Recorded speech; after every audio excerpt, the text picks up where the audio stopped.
വാർത്തകളിലേക്ക് അന്തർദേശീയ വാർത്തകൾ നോക്കുകയാണെങ്കിൽ യമനിലെ ഹൂതി കേന്ദ്രങ്ങളിൽ കനത്ത വ്യോമാക്രമണം അമേരിക്ക നടത്തിയിരിക്കുന്നു എന്നുള്ള വിവരമാണ് ലഭിക്കുന്നത്. US യുദ്ധ കപ്പലുകൾക്ക് നേരെയുണ്ടായ ആക്രമണത്തിന് മറുപടിയായി ഡൊണാൾഡ് ട്രംപിന്റെ ഉത്തരവ് പ്രകാരമാണ് ആക്രമണം. ഭീഷണി അവസാനിക്കും വരെ തിരിച്ചടി തുടരുമെന്നാണ് ട്രംപിന്റെ പ്രഖ്യാപനം. അമിത്ഷാ പ്രദീപാണ് വിവരങ്ങളുമായി ചേരുന്നത്. അമിത്ഷാ, നേരത്തെ ട്രംപ് മുന്നറിയിപ്പ് കൊടുത്തതാണ്. ഈ സാധാരണ നമ്മൾ കളിക്കൊക്കെ പറയുന്ന പോലെ അപ്പോഴേ പറഞ്ഞില്ലേ എന്നൊക്കെ പറയുന്ന പോലെ നമുക്കിതിൽ പറയാൻ സാധിക്കും. കാരണം എപ്പോഴോ ട്രൂത്ത് സോഷ്യൽ അക്കൗണ്ടിലെല്ലാം കൃത്യമായി മുന്നറിയിപ്പ് കൊടുത്തു. വെറുതെ ഞങ്ങളെ തൊടാൻ നിൽക്കരുത്, തൊട്ടാൽ പ്രശ്നമാണ്, ഈ ഒരു ആക്രമണം അവസാനിപ്പിക്കണം എന്നുള്ളതൊക്കെ കൃത്യമായി പറഞ്ഞതാണ്. പക്ഷേ ഇത്തരത്തിലൊരു ആക്രമണം ഉണ്ടായിട്ടുണ്ട് എന്നാണ് അമേരിക്ക അടക്കം പറയുന്നത്. അതുകൊണ്ടാണ് അമേരിക്ക തിരിച്ചടിക്കുന്നത്. എങ്ങനെയാണ് നമുക്ക് ലഭിക്കുന്ന വിവരങ്ങൾ? കാളിദാസ്, ഇതാദ്യമായല്ല ഹൂതി കേന്ദ്രങ്ങളിൽ അമേരിക്കയുടെ ഭാഗത്തു നിന്നൊരു വ്യോമാക്രമണം ഉണ്ടാകുന്നത്. എന്നാൽ ഡൊണാൾഡ് ട്രംപ് രണ്ടാം തവണയും അധികാരത്തിലേറിയതിനു ശേഷം ഇത്തരത്തിൽ ശക്തമായ ഒരു വ്യോമാക്രമണം ഉണ്ടാകുന്നത് ഇതാദ്യമായാണ്. നിരവധി ചരക്ക് കപ്പലുകൾ ഹൂതികളുടെ ഭീഷണി നേരിടുന്ന ഒരു സാഹചര്യം വർഷങ്ങളായി തുടർന്നു വരുന്നുണ്ട്. ഈ അടുത്തിടെ അമേരിക്കയുടെ യുദ്ധക്കപ്പലിന് നേരെ ഹൂതികളുടെ ഒരു ആക്രമണം ഉണ്ടാകുന്നുണ്ട്. ഇതിന് മറുപടി എന്നോണമാണ്, അല്ലെങ്കിൽ ഒരു തിരിച്ചടി എന്നോണമാണ് ഇപ്പോൾ ഇത്തരത്തിലൊരു അമേരിക്കയുടെ ഭാഗത്തു നിന്നൊരു വ്യോമാക്രമണം ഉണ്ടാകുന്നത്. ഈ ആക്രമണത്തിൽ 18 പേർ കൊല്ലപ്പെട്ടു എന്ന് ഇറാന്റെ ഭാഗത്തു നിന്നൊരു സ്ഥിരീകരണം ഉണ്ടാകുന്നുണ്ട്. 18 സാധാരണക്കാരാണ് ഈ ഒരു ആക്രമണത്തിൽ അല്ലെങ്കിൽ ഈ ഒരു അപകടത്തിൽ കൊല്ലപ്പെട്ടത് എന്നാണ് ഇറാൻ പറയുന്ന വിവരം എന്ന് പറയുന്നത്. എന്നാൽ ജനവാസ മേഖലയിലല്ല ഇത്തരത്തിലൊരു വ്യോമാക്രമണം അമേരിക്ക നടത്തുന്നത്. മറിച്ച് ഹൂതി ആയുധങ്ങൾ സൂക്ഷിച്ചിരിക്കുന്ന സ്ഥലത്ത്, അതുപോലെ തന്നെ ഹൂതി പോരാളികൾ ഒളിച്ചിരിക്കുന്ന ഇടങ്ങളിലും മറ്റുമാണ് ഇത്തരത്തിലൊരു വ്യോമാക്രമണം നടത്തിയിട്ടുള്ളത്. എന്നിരുന്നാലും ഈ ഒരു ഭീഷണി, ഹൂതികളുടെ ഈ ഒരു ഭീഷണി നിലനിൽക്കും വരെ, അല്ലെങ്കിൽ ഈ ഒരു ഭീഷണിയിൽ നിന്ന് ഹൂതികൾ പിന്മാറും വരെ ഇത്തരത്തിലൊരു ആക്രമണമായി അല്ലെങ്കിൽ ഇത്തരത്തിലൊരു നിലപാടിൽ തന്നെ ഉറച്ചു നിൽക്കുമെന്നാണ് അമേരിക്ക പറയുന്നത്.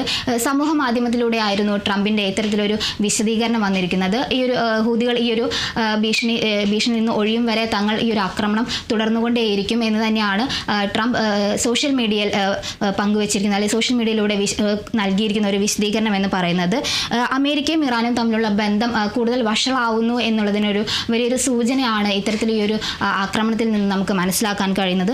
കഴിഞ്ഞ ആഴ്ച ഒരു സമാധാന ചർച്ചയ്ക്കായി തയ്യാറാണ് എന്ന് പറഞ്ഞുകൊണ്ട് അമേരിക്ക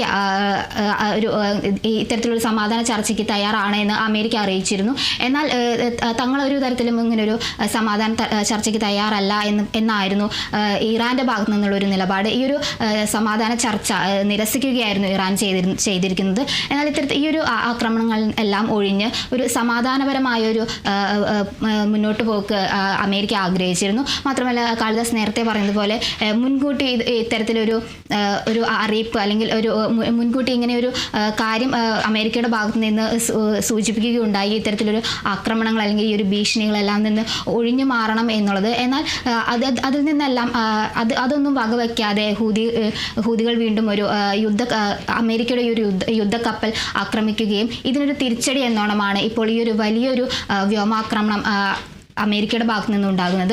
ഈ ആക്രമണത്തിൽ 18 സാധാരണക്കാരാണ് കൊല്ലപ്പെട്ടത് എന്നാണ് ഇപ്പോൾ ഇറാൻ സ്ഥിരീകരിക്കുന്നത്. ഇതിൽ നിന്ന് നമുക്ക് വളരെ വ്യക്തമാണ് അമേരിക്കയും അതുപോലെ തന്നെ ഇറാനും തമ്മിലുള്ള ബന്ധം ഒരു വഷളാവുകയാണ് എന്ന് നമുക്ക് ഈ ഒരു ആക്രമണത്തിൽ നിന്ന് മനസ്സിലാക്കാൻ കഴിയുന്നുണ്ട്. കാളിദാസ്, അമിത്ഷാ, ഈ ഇറാനും ഇനിയിപ്പോൾ ഈ ഒരു സംഭവത്തിൽ തിരിച്ചടിക്കാനുള്ള സാധ്യത കൂടുതലാണ് എന്ന് മനസ്സിലാക്കുന്നു. പക്ഷേ അവരുടെ ശക്തിയും അമേരിക്കയുടെ ശക്തിയും തമ്മിൽ വലിയ വ്യത്യാസമുണ്ട്. അപ്പോൾ എത്തരത്തിലായിരിക്കും അവരിനി അമേരിക്കക്കെതിരെ തിരിച്ചടിക്കാൻ പോകുന്നത്? അല്ലെങ്കിൽ ഹൂതികളോടൊപ്പം ചേർന്ന് വലിയൊരു ആക്രമണം തന്നെ അവിടെ ആസൂത്രണം ചെയ്യുന്നുണ്ടോ എന്നുള്ളതൊക്കെ നമുക്ക് കണ്ടറിയേണ്ടിയിരിക്കുന്നു അല്ലേ? തീർച്ചയായും ഈ ഒരു ആക്രമണത്തിന് പിന്നിൽ ഇനിയൊരു തിരിച്ചടി നമുക്ക് പ്രതീക്ഷിക്കാവുന്നതാണ്. ഏകദേശം 2013 ശേഷം ഹൂതികൾ ഇത്തരത്തിലൊരു ആക്രമണത്തിലേക്ക് അല്ലെങ്കിൽ ഈ നിരവധി ചരക്ക് കപ്പലുകൾക്ക് നേരെ ഒരു ഭീഷണി ഉയർത്തുന്ന സാഹചര്യമുണ്ട്. ഇത്രയും വർഷങ്ങളായും ഹൂതികൾ പല ചരക്ക് കപ്പലുകൾക്ക് നേരെയും ഇത്തരത്തിലൊരു ഭീഷണി ഉയർത്തുന്ന സാഹചര്യങ്ങൾ നിലനിന്നു പോകുന്നുണ്ട്. ഈ ഒരു അടുത്തിടെയാണ് ഇപ്പോൾ യുദ്ധക്കപ്പലുകൾ, അമേരിക്കയുടെ യുദ്ധക്കപ്പലിന് നേരെ ആക്രമണം ഉണ്ടാകുന്നത്. ഇതിന് തിരിച്ചടി എന്നോണമാണ് ഈ ഒരു വ്യോമാക്രമണം അമേരിക്കയുടെ ഭാഗത്തു നിന്നുണ്ടാകുന്നത്. ശക്തമായ ഒരു ബോംബിംഗ് തന്നെയാണ് അമേരിക്കയുടെ ഭാഗത്തു നിന്നുണ്ടാകുന്നത്. അതുകൊണ്ട് തന്നെ ഈ ഒരു ആക്രമണം ഉണ്ടായിരിക്കുന്ന ഒരു സാഹചര്യത്തിൽ തിരിച്ചും ഹൂതികളുടെ ഭാഗത്തു നിന്ന് നമുക്ക് ഇത്തരത്തിലൊരു ആക്രമണം അല്ലെങ്കിൽ തിരിച്ച് ഇതിനൊരു മറുപടി എന്നോണം അല്ലെങ്കിൽ ഇതിനൊരു തിരിച്ചടി എന്നോണം തിരിച്ചും അമേരിക്കയെ ആക്രമിക്കുന്നതിനുള്ള സാഹചര്യങ്ങൾ കൂടുതലാണ്. തീർച്ചയായും അമിത്ഷാ, എന്നിരുന്നാലും ഇതിൻ്റെ ഒരു പ്രത്യാഘാതം മൂലം 18 സാധാരണക്കാരുടെ ജീവനാണ് പൊലിഞ്ഞത് എന്നുകൂടി മനസ്സിലാക്കുന്നു. അത് തന്നെ വലിയൊരു സങ്കടകരമായൊരു സംഭവമാണ്. അമിത്ഷാ പ്രദീപാണ് വിവരങ്ങൾ നൽകിയത്. ഇനി നോക്കാം ടോപ്പ് ഹെഡ്ലൈൻസ്.